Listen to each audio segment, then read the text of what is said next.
Hi students, today's question is compute the heat generated when 96,000 coulombs of charge are transferred in 1 hour through a potential difference of 50 volt.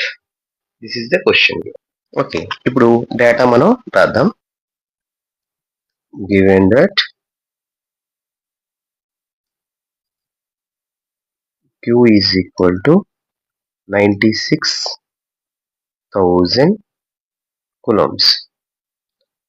Potential difference V is equal to 50 volt.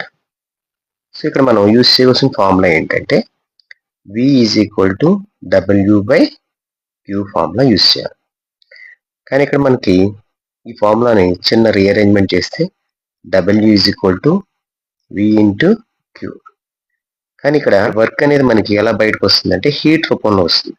అందుకని W ప్లేస్లో H పెట్టుకుని H is equal to V into Q. ఇప్పుడు ఈ ఫార్ములాలో substitute చేద్దాం. H is equal to V into Q.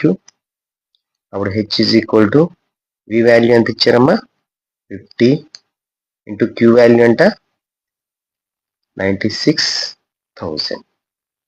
Okay, ఇప్పుడు H is equal to 96,000ని 96ని 5తో మల్టిప్లై చేయాలి.